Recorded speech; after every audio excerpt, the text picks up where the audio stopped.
Welcome in, everyone, to the Voice of College Football. I'm Mark Rogers. That's, of course, Steve Deace, Michigan podcast. Get used to seeing us on the same screen every week. Get used to it. We'll explain in just a second. Steve, how you doing today?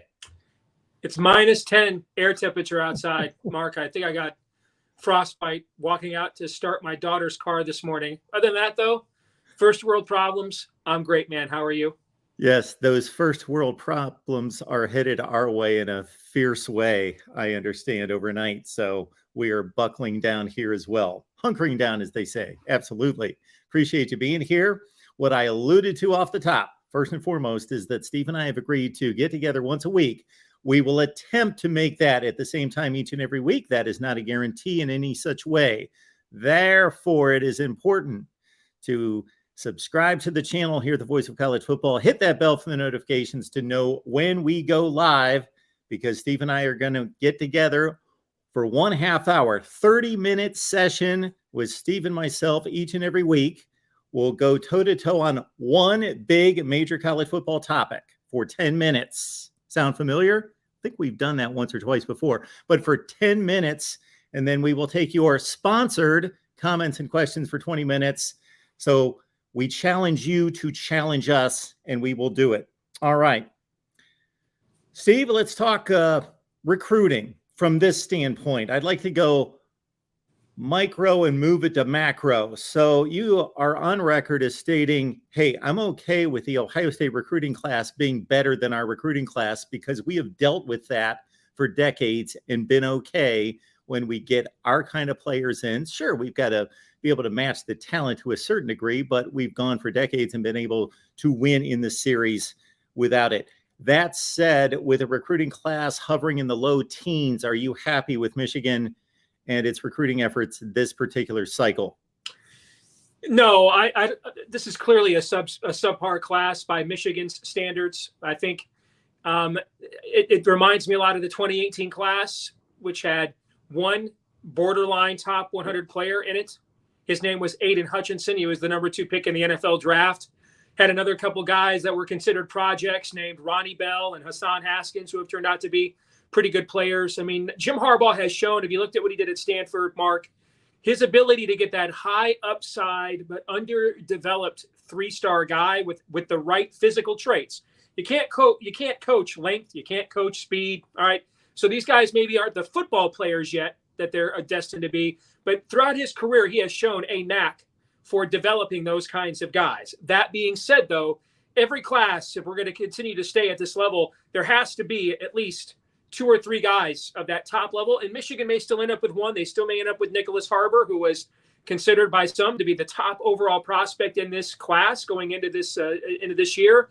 But no, this is not going to be like the last couple of classes in a row where there were several of those top-end guys.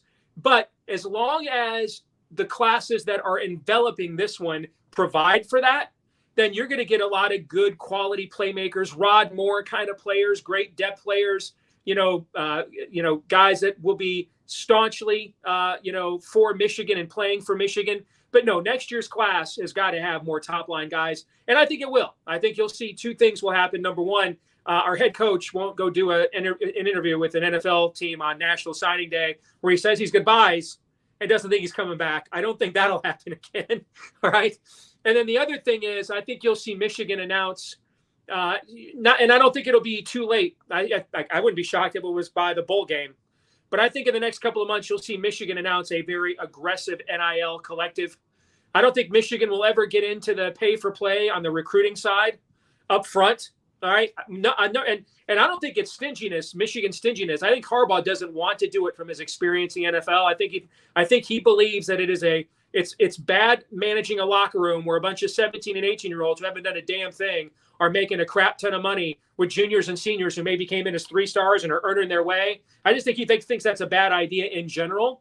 But I do think you'll see Michigan announce a very aggressive collective program that will establish a very rewarding, if not lucrative, floor for every player by position group. And I think they'll do it for every single sport within the athletic department. I think that is coming.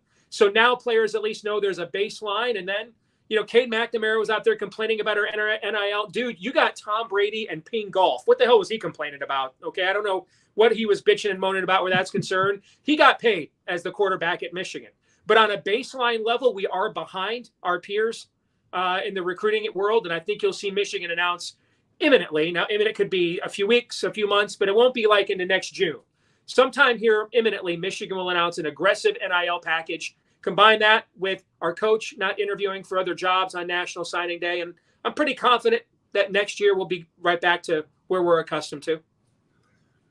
I am going to go year to year through the 247 recruiting rankings to find the last time that Michigan out-recruited Ohio State, at least on paper, because I just kind of randomly picked and pecked at different years trying to find that year. Wasn't it the year that Urban retired? Wasn't that the one time that I can think of, right? You would think if you went 2011, 2012, you're talking about 2017, 2018. I think that's the one. I think that might be the only time. You are correct. You are correct there. Although Ohio State only had 13 commits that year and had a much higher player ranking still. Yeah. But I just randomly went to 2013, Steve, saw Michigan at number 4. I went, Michigan at number 4. Oh, Ohio State's at number 2. So I don't know, aside from that oddball year about 5 years ago that you mentioned with Urban Meyer stepping down, where that we would have to go. You might remember that I got Ari Wasserman at The Athletic. I got his panties in a bunch about this a few years ago.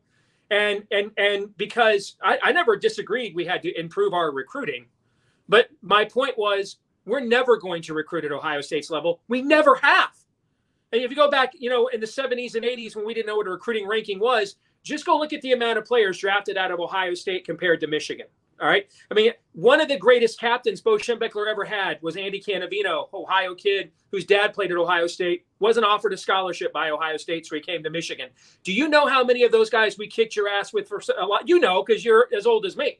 We kicked your ass with a lot of those guys that Woody Hayes didn't think were good enough, so we took them instead. I mean, we've never recruited on a consistent basis at Ohio State's level. Probably the only time in my lifetime I can sit here and say right now I know for sure we had the better recruiting class was in 1998. We had the number 1 rated recruiting class. That was the Drew Henson, David Terrell, Anthony, or no, he was the year before, Marquise Walker. That was that class after the national championship. That was the number 1 class in the country. So I know that was one time, but that was 25 years ago. And it's the only time I know off the top of my head that we had a better recruiting class than Ohio State.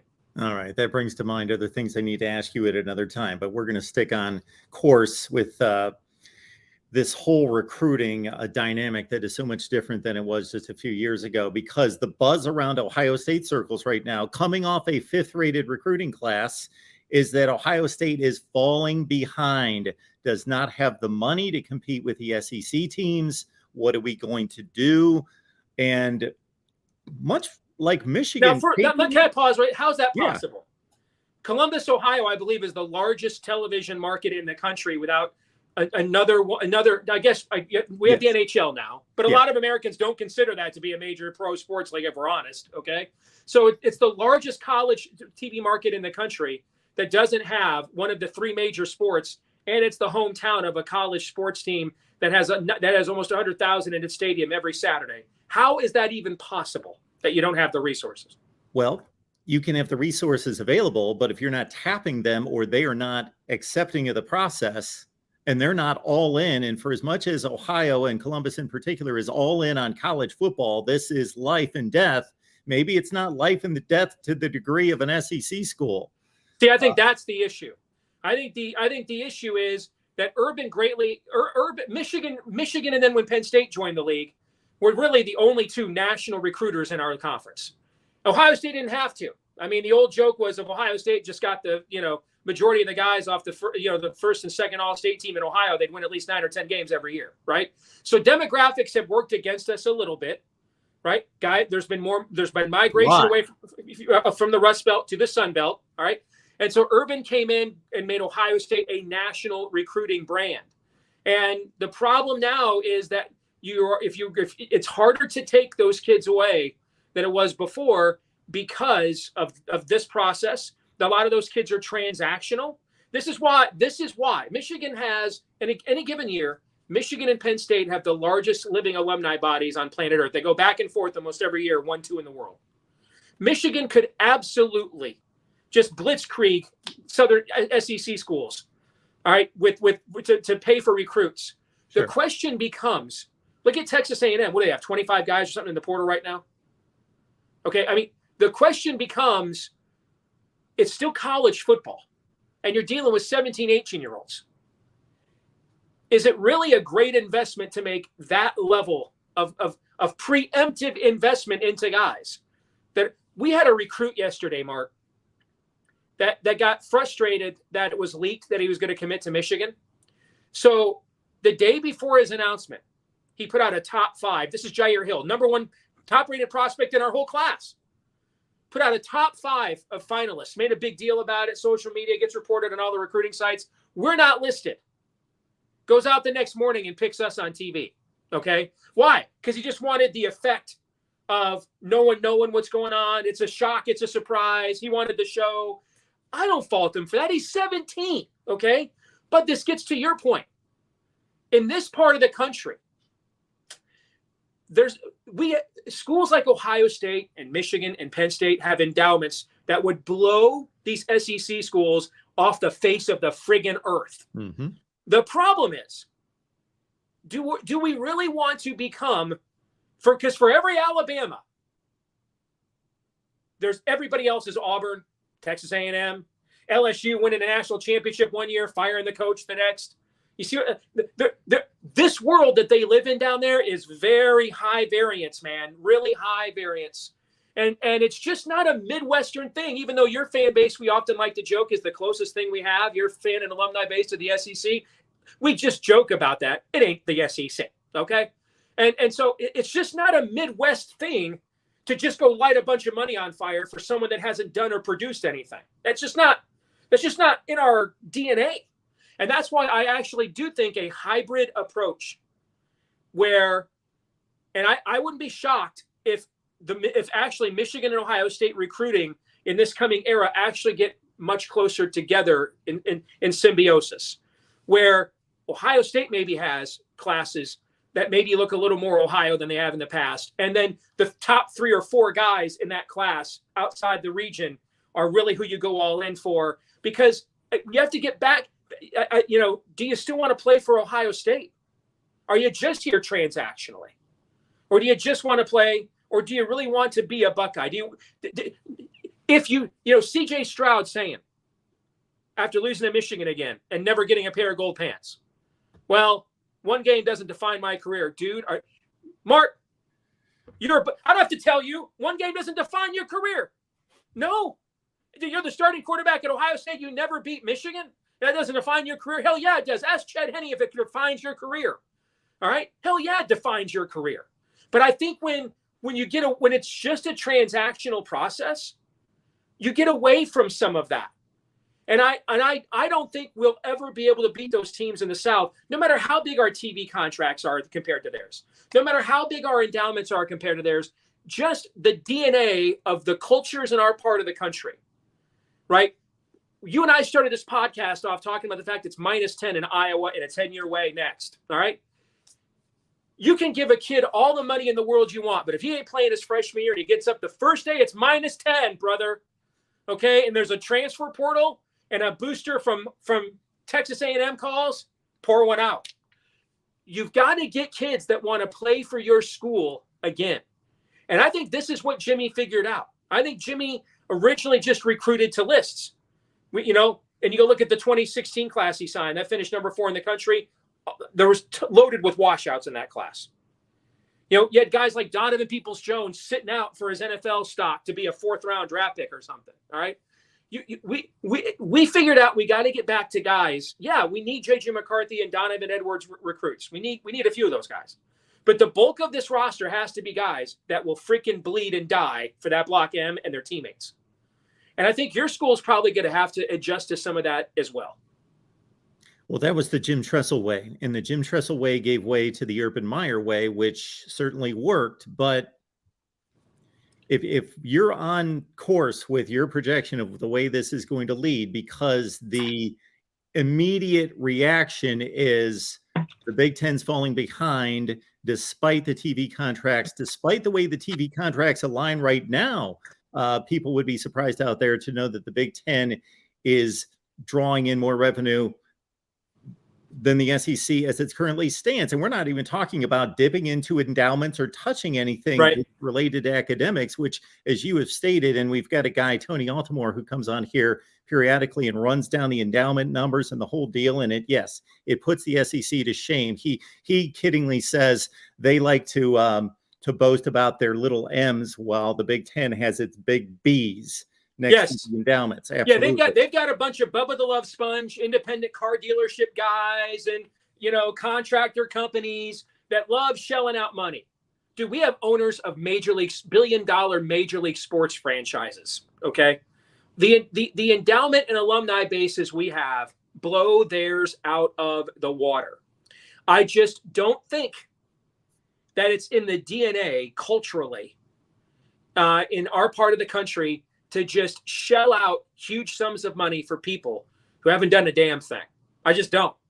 And it does take a certain amount of love for the university to get up every morning in January and walk to class or walk to the football building where you're taking Zoom classes or whatever, when it's -7 outside, when there are places you can go that it's never that. I mean, you're going to need more to want to play there than just the money. And I think that's something that I think, Harbaugh had learned that lesson pre-NIL about building a culture of a program, that we're a college football program again. We're not just a program that did a great job developing guys for the NFL. We're a college football team. Guys play for Michigan and each other again. They hadn't done that here for a long time, frankly. And I think that is something that I'll be fascinated to see if Ryan Day is capable of that. He's not, he's an NFL guy, doesn't strike me as the most fiery guy. This game on New Year's Eve is a perfect rebound spot for a program as talented as Ohio State to listen for weeks. You suck, you're soft. And in any other era, I'd be like emptying my expense count at William Hill on Ohio State plus the points, if not the money line. But I'm a little just concerned. Ryan Day doesn't strike me as the chip on the shoulder guy. He strikes me as I guess I got to go back to the lab and concoct 17 other formations and looks Michigan's never seen before guy. Which you can be a great coach like that on Sundays. I'm not sure how well that plays in a collegiate environment, but it's a perfect spot for Ohio State. But I'm not sure it's the kind of spot that Ryan Day is comfortable with.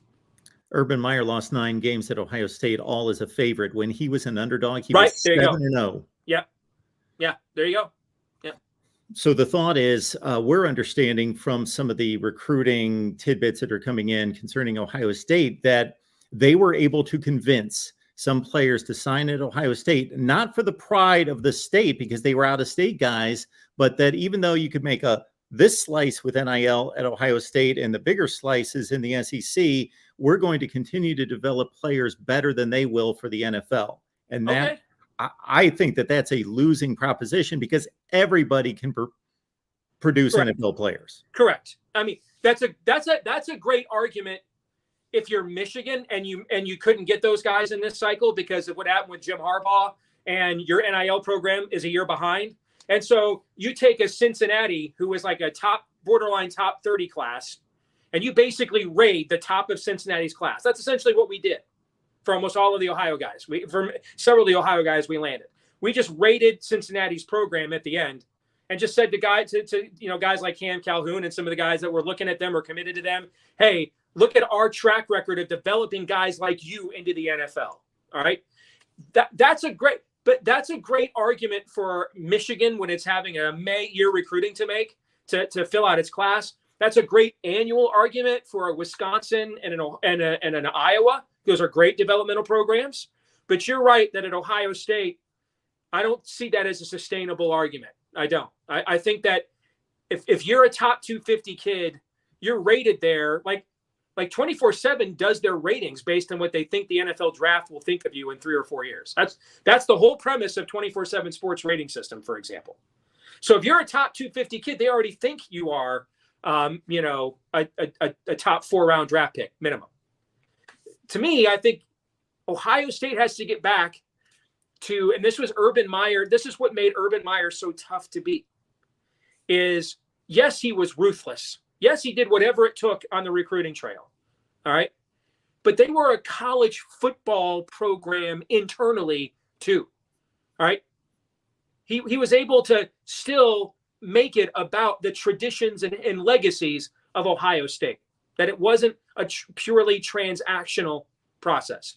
And right now, it kind of feels like, it kind of feels Cooper-esque to me, Mark, where it's kind of, we're the program with the culture and you guys are the transactional program, right now.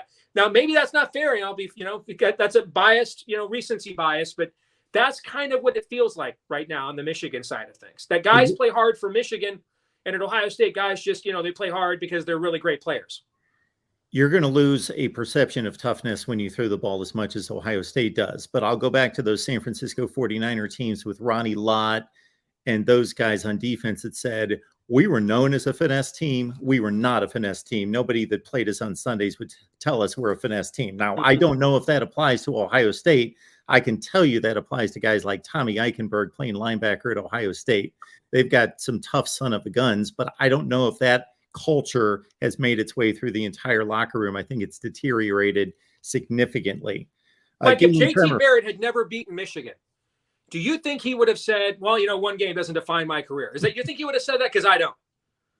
No, that is not Ohio State mentality. No, I think JT Barrett would have said, I had a great career here. I love this university, but I don't know that I'll ever get over that the rest of my life. That's what I think JT Barrett would have said. I've seen polls routinely that ask Ohio State fans, would you rather win a national championship or beat Michigan? Right. Beat Michigan, 60, 70%. Absolutely. Gaming Tremor, we appreciate the contribution. Thank you so much for that. Merry Christmas, Mark and Steve. And we appreciate Alan as well. Thank you so much for that. Merry Christmas to all. Go Dogs. Woo! Thank you for that contribution, Alan. So this is either going to be brought into some type of sanity, this NIL and transfer portal, by some kind of governing body at some point, or it's going to continue to fly off the rails, the wild, wild west. Regardless of whether this becomes an NFL model of some sort, where these are semi-pro players, they're being paid by the schools, the conferences, whatever, or some governing body, and they all collect and get together on this, or it continues to be the wild, wild west.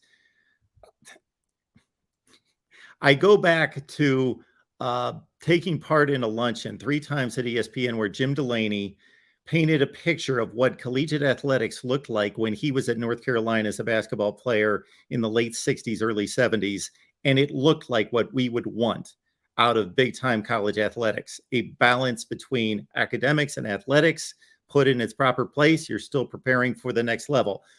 Genie's out of the bottle. Obviously, we're not going back to 1968. However, do you think there is hope of reining all this in and putting guidelines on it, or is the Big Ten just going to have to step up and play a little dirty and go after it with the NIL and the transfer portal? On the latter part, I don't think that is befitting of the DNA of our part of the country. I think that we need to run programs that look more like the New England Patriots than the Los Angeles Rams. I think in our part of the country, for us to be championship level successful, some esprit de corps beyond just, I went here because they offered me the most money, I think is required. I think it requires more of a commitment, just between climate and other cultural things. We're just at some disadvantages up here. And so I think people it's not just, what am I worth? Which I'm a capitalist. If you're worth something, if someone's willing to pay it, you should seek that out. But I think we have to, instead of competing dollar for dollar, we have to offer a comprehensive cultural college experience that they just don't care about down south. That's what I think. And so I think that it's actually a contrast in styles and programs that I think we have to offer. Not just dollar for dollar bidding. I don't think we'll ever beat them down south transactionally. I think we have to beat them up here with a combination of, our top guys are just as good as yours, but the rest of these guys are sons of bitches, and they just play with a chip on their shoulder. They're just football players, and they play hard, and they're not here for any other reason other than to get better at football and bludgeon people like you. I think that sort of mentality is required in our part of the country, given the amount of money that's just always going to be thrown around down there, and the wide variance, man. Where one year Ole Miss is 10-2, having their first 10-win season. The next year they're 7-5. You know, Texas A&M is preseason number 5, goes and that was the amount of wins that they had. Okay, you know, I just think that we're going to have to import culture and the broader collegiate experience into our recruiting rather than just meat market. As to your former question, yes, there will be some form, and I don't think it'll take very long. Actually, I think that some form of player representation and pay for play will absolutely hit. I think, and I don't think it'll be before these new TV deals kick in or shortly thereafter, because the amount of money that schools are about to collect in the Big Ten and the SEC is so astronomical. And this system is, what's funny is everybody's complaining about NIL. All right. Oregon was complaining about it, but they're using it. They got rated and they rated other people. It's funny, following signing day yesterday, I don't know of a fan base in America that was happy with how the system was going. Everybody seemed to be bitching and, we lost this guy for money, that guy for money, this guy for money. You know, Caden Proctor, the 5-star from down the street here in where I live in Des Moines, that was committed to Iowa for almost a year and then decommitted to go to Alabama, flat out says, well, Iowa offered me almost as much money as Alabama did, so it wasn't that big of a difference. I mean, it's just, I don't think anybody's happy with it. Nobody is. And so I think there will be some form of semi-pro, organization here. My guess is that's why the EA Sports game was put off for one more year, to give another year for that to presence to be in place, to financially compensate players for their likeness in games and things of that nature. I think either right before 2024, which is the big year when I think a lot of these final realignments happen, the new 12-team playoff and these new TV deals, or shortly thereafter that, I think you will see some form of formal, organized, semi-pro structure bring some sanity to this. Because this isn't, this level of everybody's complaining and no one's happy, that's not sustainable. I'm going to derail that approach, that bargaining chip to these athletes to try to keep them in state or in the region with a very simple fact.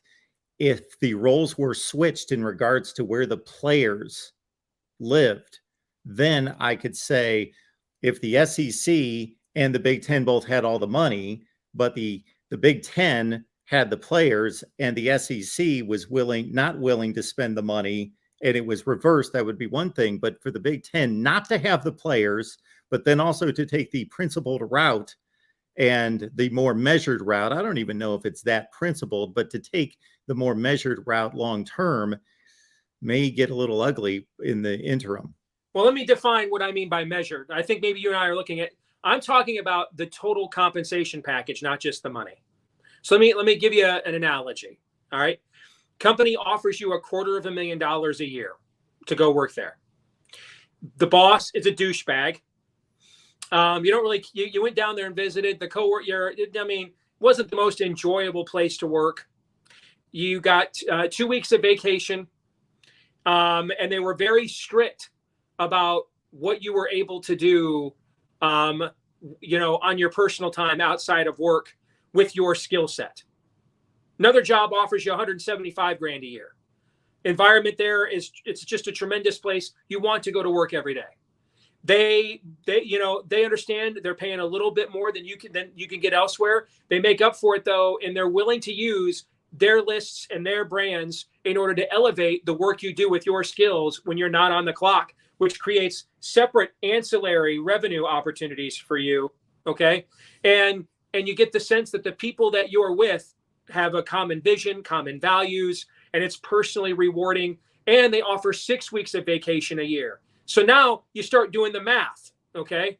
You start looking at the total compensation package as opposed to just, you know what, we're going to treat you like a piece of meat, and we put you up on the auction block, and here's what we think you're worth. No, we're going to treat you like a human being. and we're gonna deal with you holistically as a person.